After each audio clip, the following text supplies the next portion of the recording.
Мадриде, в центре города. Доехали сюда с аэропорта за 5 евро. Так что первое, что нужно знать, в Европе немножко дороже, чем в Латинской Америке. И прохладнее. Все. Мы идем, гуляем по центру, идем в наш хостел и наслаждаемся местной архитектурой. Вот такой вот сегодня у нас ужин с Таней. Купили тортилью в супермаркете за 1,5 евро. И нам повезло, что здесь вот такая вот кухня в нашем хостеле. Здесь есть 2 ванные комнаты, точнее 2 туалета. Наша комната там прямо, здесь ресепшн. Небольшой хостел, мне кажется, здесь всего 4 комнаты, в каждой по 12 человек. Но мы здесь всего на ночь, даже меньше, чем на ночь. Ночью мы уже едем в аэропорт. Как там твои дела, тортилья? Ну попробуй.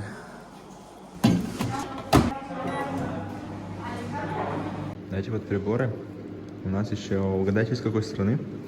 Точнее, помните? Они нас уже выручают почти полгода.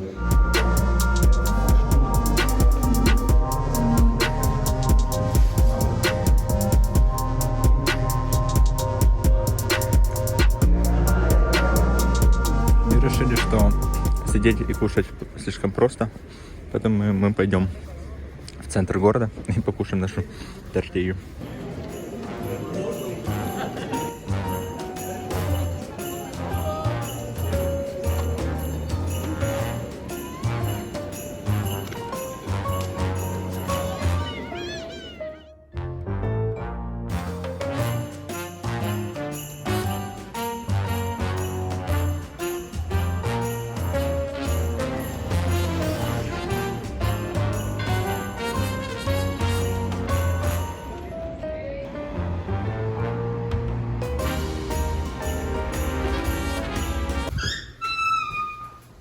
Сейчас просто 2 часа ночи, но мы уже должны идти в аэропорт. Я думал, что будет сложно проснуться в 2 часа ночи.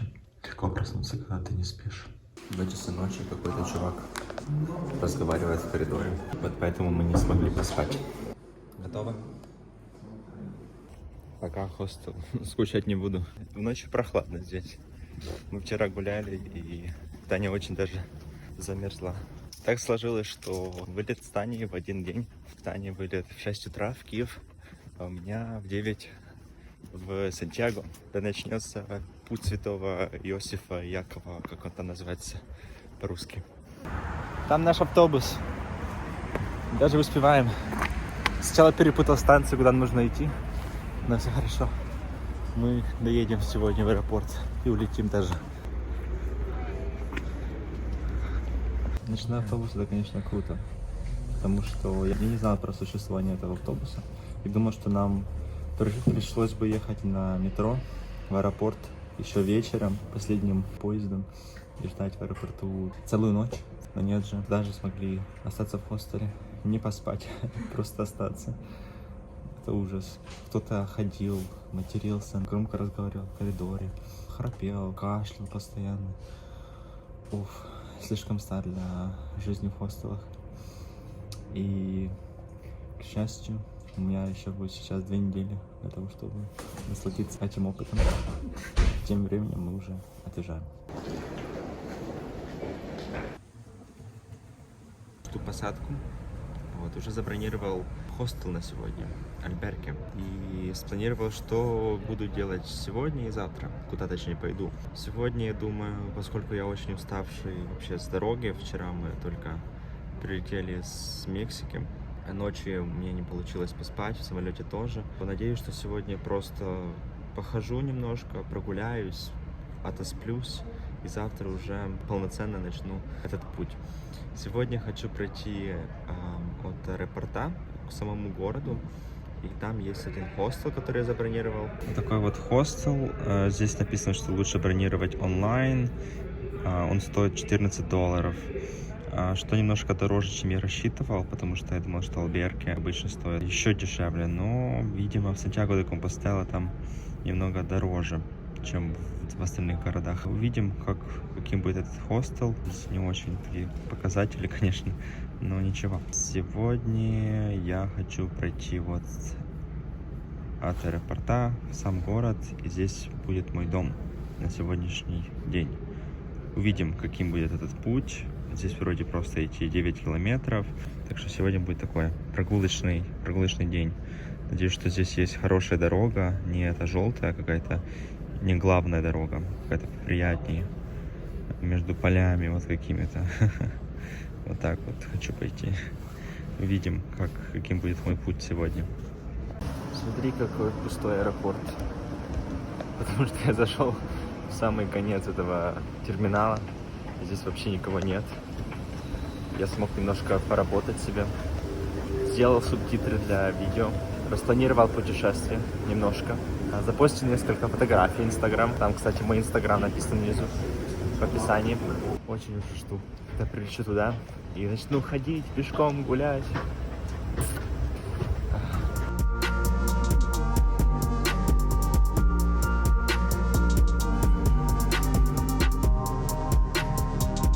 Сантьяго де Компостела.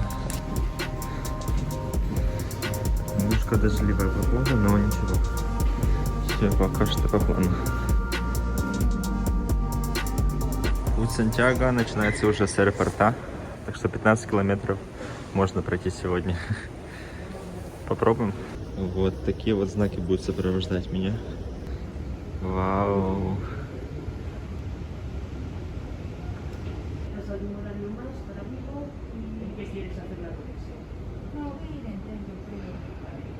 Вот так вот мне дали сколько карт. Я хотел начать путь в Сантьяго и пойти его на юг, но, видимо, это плохая идея, потому что это неофициальный маршрут, и там даже нет этого обозначения пути. Так что, наверное, я поеду на автобусе в Португалии, а потом оттуда пойду сюда. Так, этот автобус везет меня в центр города. Стоит всего 1 евро. Что думаете, или может пойти пешком к самому Сантьяго? 14 километров всего. Мне так сказали, садись на автобус, но все-таки, наверное, пойду пешком к центру города. Начну свой путь уже сегодня. Вот оно, посмотрите на это.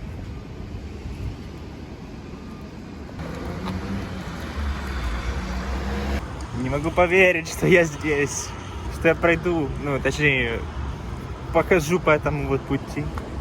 Это путь, про который я столько всего слышал. Вау, я прям не верю.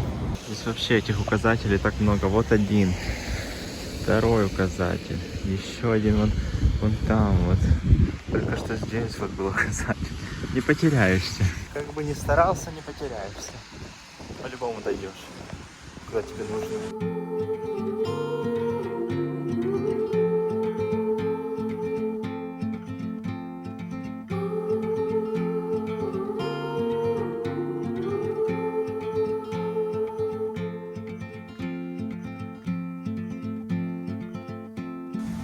Наверное, первый день я буду снимать больше всего. То есть сегодня буду снимать больше всего. Хочется всем поделиться, все показать, все рассказать.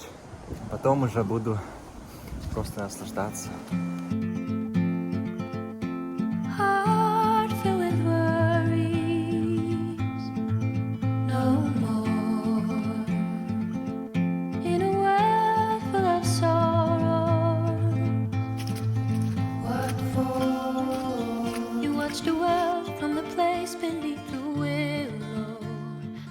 Как по мне, сейчас очень хорошая погода.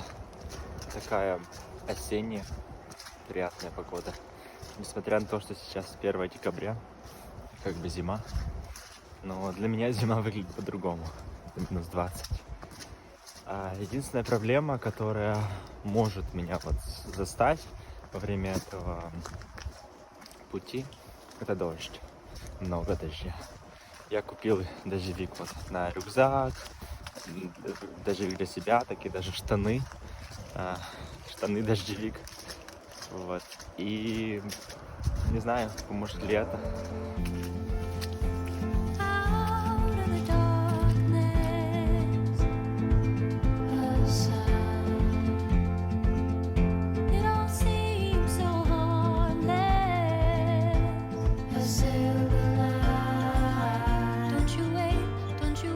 Я здесь единственный пилигрим. уникальный в своем роде. С первым дождем вас. Не прошло и часа. Видите, этот кемпинг закрыт. Да, многие места закрываются на зиму. А с ноября до марта. Но смотрите, может быть здесь можно закемпиться, поставить палатку, но я думаю достаточно холодно уже, как для кемпинга. Да, ни одной палатки здесь я не вижу.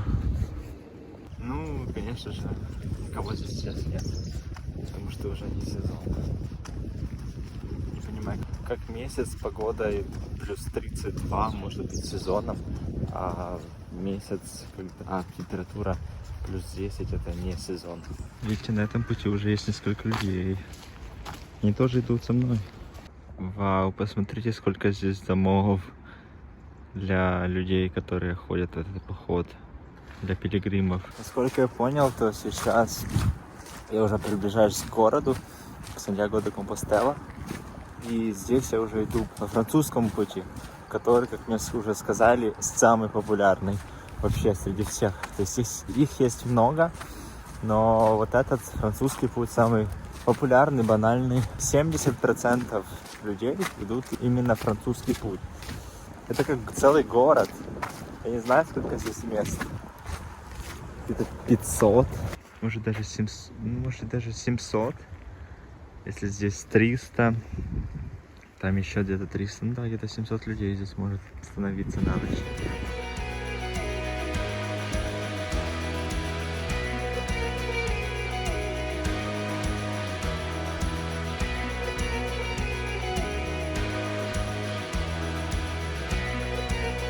Вот, ребята пришли к цели.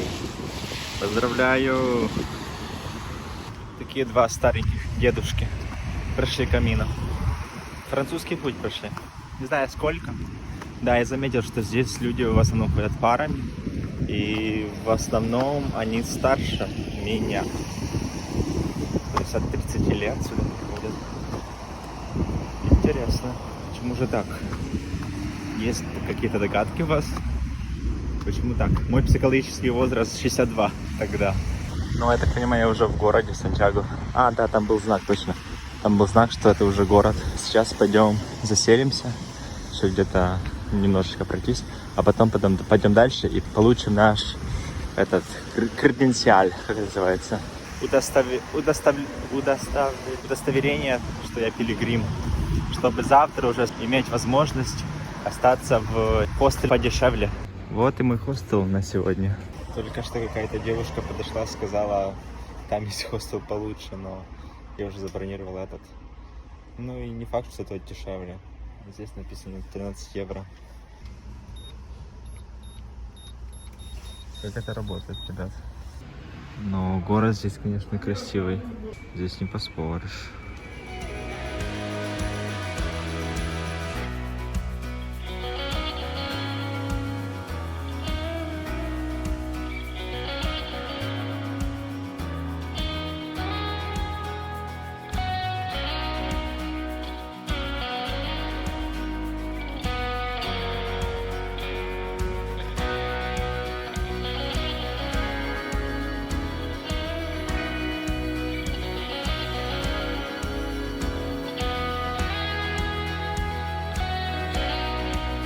Рассветами красота. Вау, какая красота.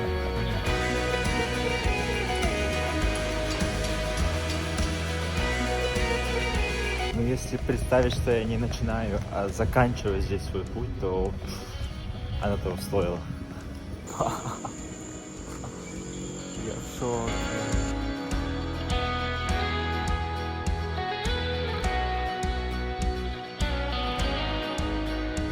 Первый шаг сделан, я получил аккредитацию. Здесь теперь в каждом городе должен ставить штампик, и потом мне дадут сертификат, что я прошел этот путь.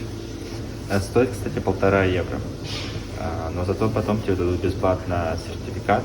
Здесь так все официально выглядит, такой вот это офис. Класс. Мне вот так нравится здесь, в Сантьяго-де-Компостела. Здесь так красиво, здесь так уютно. Даже в такую вот грустную погоду. Здесь очень приятно находиться. Много людей, так много пилигримов. Все такие, не знаю, интересные. Я думаю, летом здесь намного больше людей. Ну, очевидно.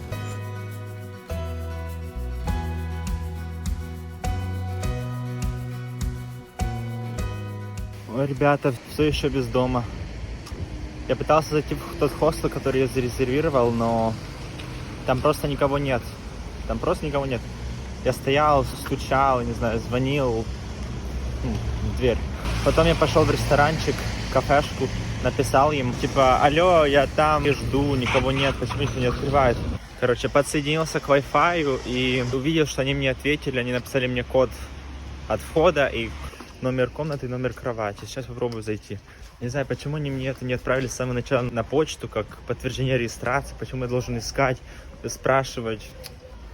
Это ужас. Я потратил очень много времени из-за этого. И мне очень сложно уже ходить с этим рюкзаком. Я уже думал, что сейчас будет идти вообще куда-то в другой хостел искать. И что с этими деньгами? Их нельзя же отменить даже. Так, сейчас посмотрим, получится ли. Так, он сказал 147 Очень оригинально. Ого. Вот так вот, да, то есть можно сюда зайти.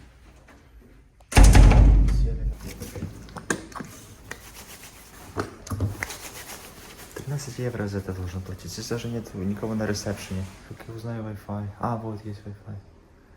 Почему нельзя это было отправить мне на почту? Я просто устал очень сильно уже. Вообще, может просто сейчас не сезон, здесь мало очень людей. Поэтому они здесь даже не работают. Вот какие-то румсы. Пароль нашелся. Такой огромный хостел. Все. Почему у вас свет горит? Хотя я планировал пойти в Декатлон и купить, и нужно что-то покушать. Но зато уже без рюкзака будет легче. Ну, вроде все не так уж и плохо. Здесь мало людей. Так что все должно быть хорошо. Наверное, сегодня даже посплю. Сейчас 5 часов. Нужно пойти покушать, купить что-то. И завтра, наверное, я еду в Португалию. Начну путь оттуда. Об этом расскажу уже завтра. Спасибо. Спасибо за этот день, друзья. Мы это сделали. О, какие красные глаза.